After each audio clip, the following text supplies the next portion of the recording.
Hello and welcome to another video. Today we are doing the clutch on the Honda Type R because on the way on from the motorist the other day it did start slipping. Ultimate sadness, I was rev matching to downshift, put it into second, revved it, matched the revs and it just went sky high, couldn't grip.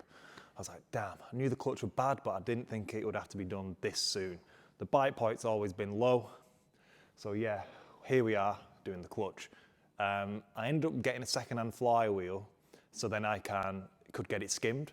So we are just in a minute gonna go and whiz down to my friends at Walkers of Rochdale. Luckily at Colortech we have a lot of cool contacts.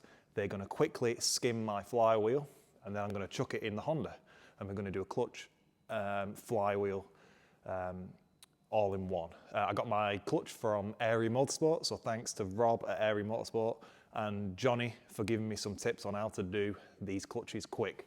I did a bit of work on Civic race cars in the past, so I know how to do them to some extent, but this is going to be my second ever FN2 clutch. But Johnny, who builds the Civic Cup cars at Airy Motorsports, gave me some really handy tips, and Rob has sent me out a care package, which includes an Exedy clutch. So I'm going to whiz over to Walkers now, get the flywheel done, and I'm going to be straight back, and I'm going to start fitting the clutch.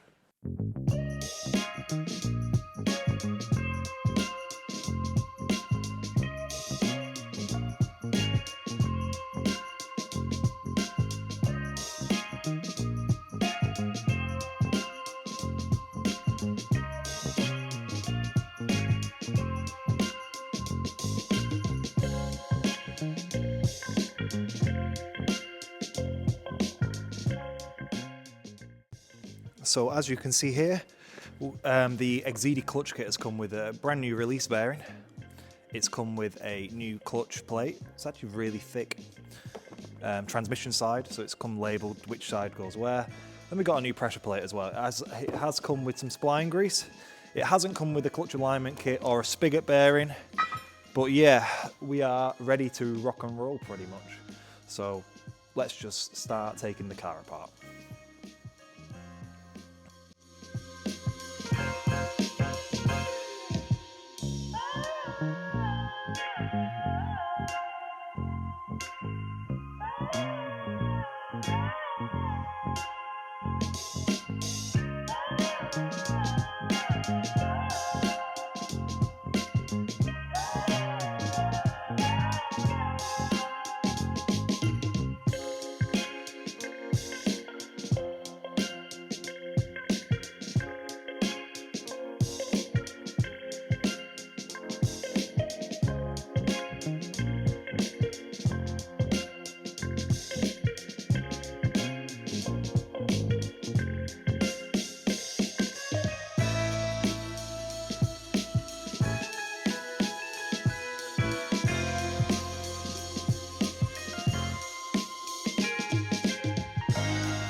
So first things first is remove the airbox battery, then remove the cold air feed if you can get to it. I struggled with mine here. I'll show you why. Where is it? It's here. The loom goes through this bracket here, and this bracket is corroded like crazy. So I tried everything to get it off. In the end, I've just had to cut it, and then we just have to just zip tie that back to circle again, just to help me get that off. That was corroded like crazy. I can't get that off, so that is what it is. I'll just make that nice when it comes to it. But yeah, we've got the top somewhat done a bit. So battery out, airbox out, etc. I'm going to do gear cables next. I might do the airbox bracket at the back as well.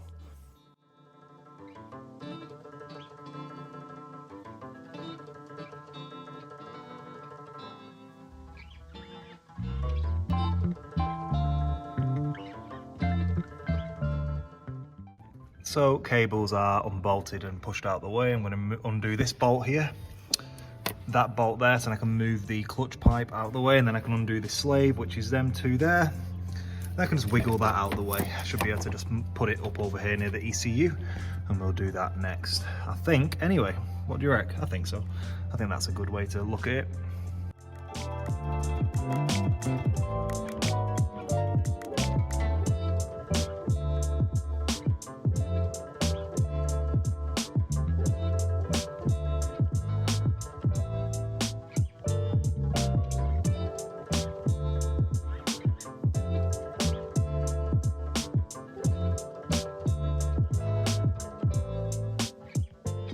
So as you can see here, I've took off this little bracket on the engine mount. I've took out top 2 bell housing bolts. Everything is out of the way up top. So you've got one electrical connector there. You've got another one there. Both bell housing bolts are out. The plan is now to send the vehicle up. We'll go underneath. We'll do it midway next. And then, yeah, the underside will be last. And that'll be it, I think. It's we're doing all right. We're doing all right.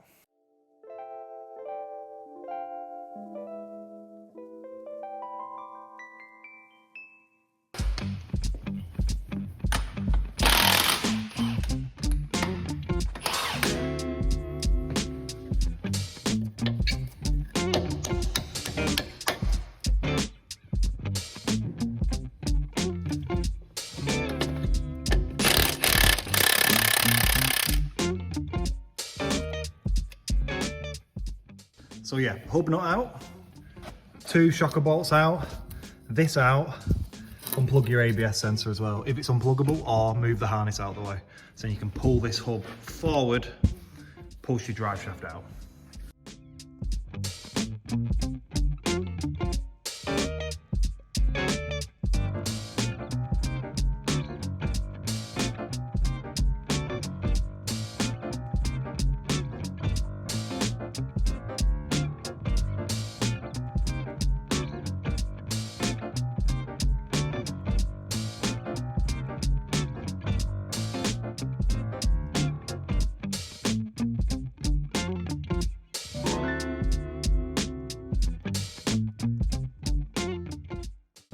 As you can see here, I've moved the caliper out of the way because I thought that would be the easiest way.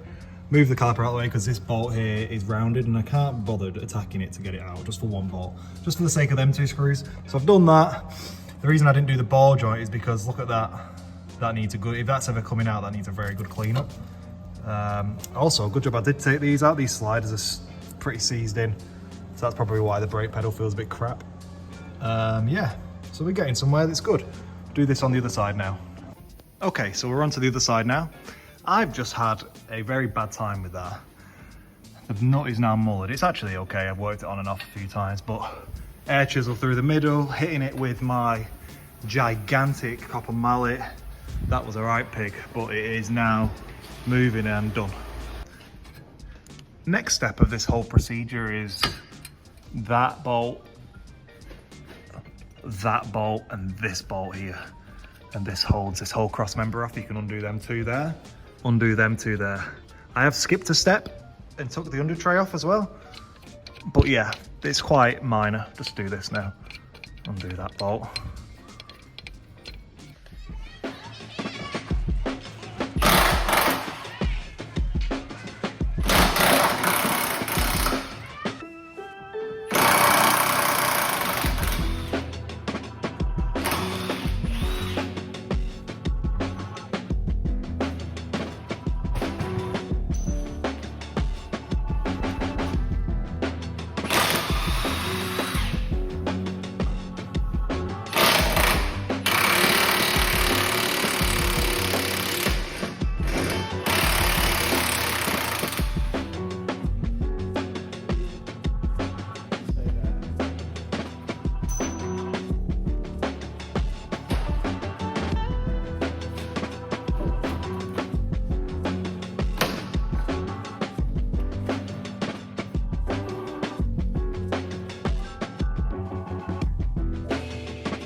Oil is quite dark.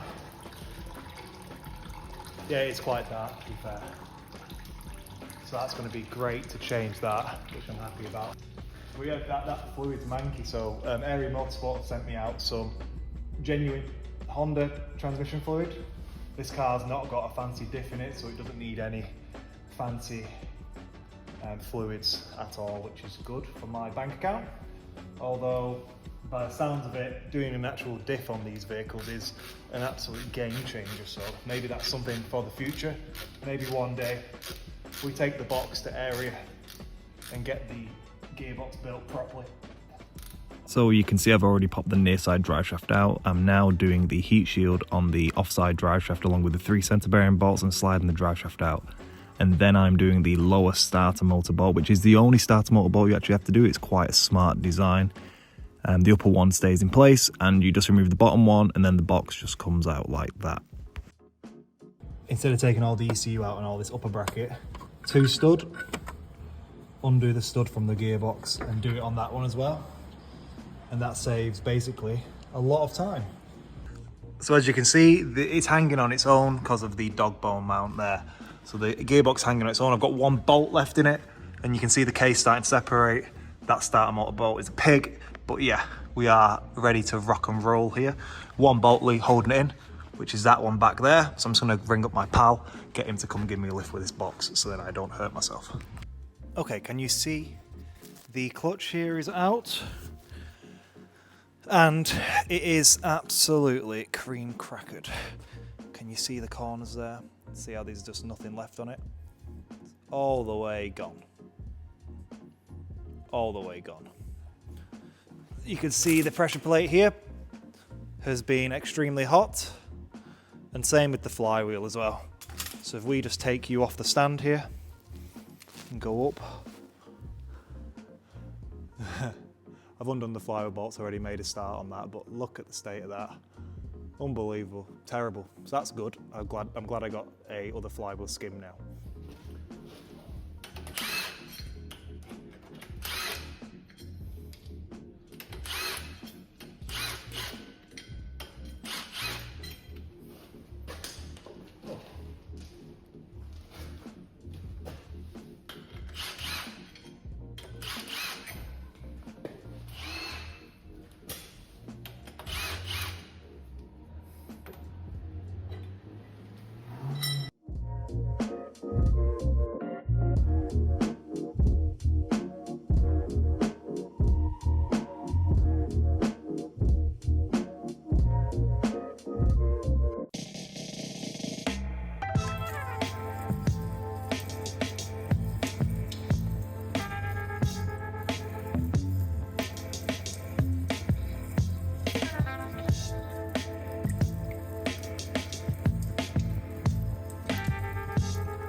Nice.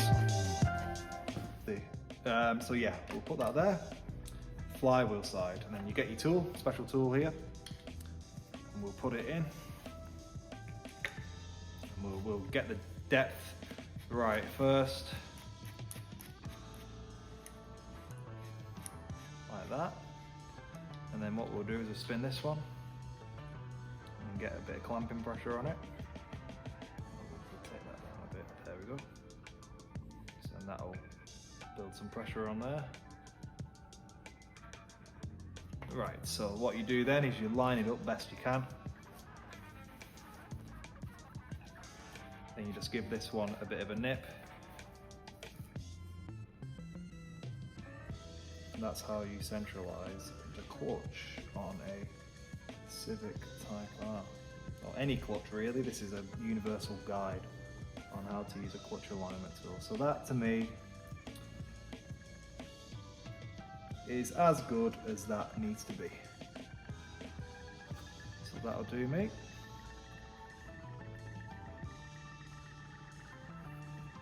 And that's not moving anywhere. So there you go, flywheel side. That'll do. So let's get this on and torqued.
Done.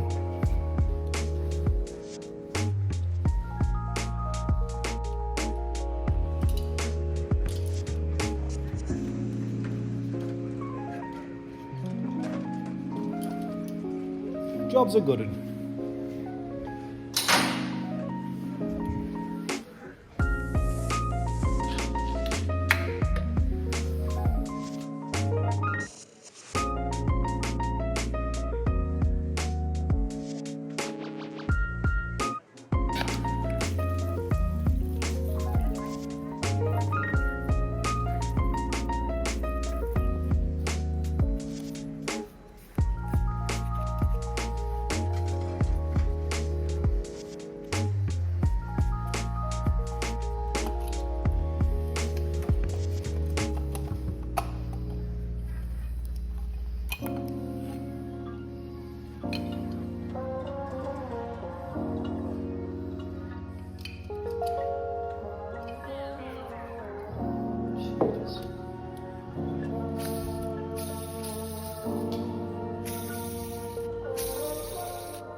Okay, so gearbox is back in.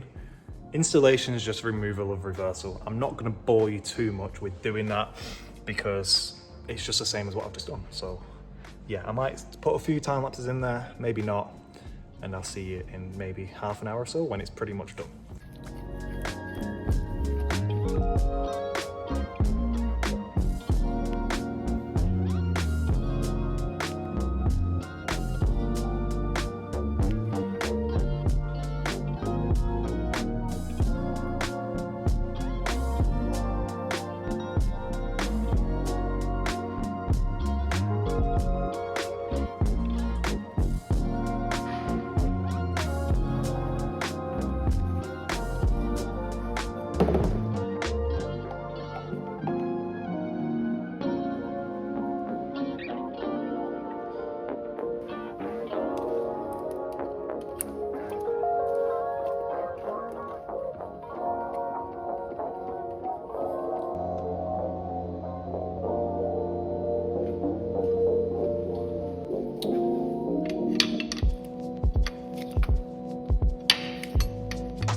if you do this job, make sure you have one of these, a universal trim clip thingamabob, because these Hondas are absolutely riddled with them.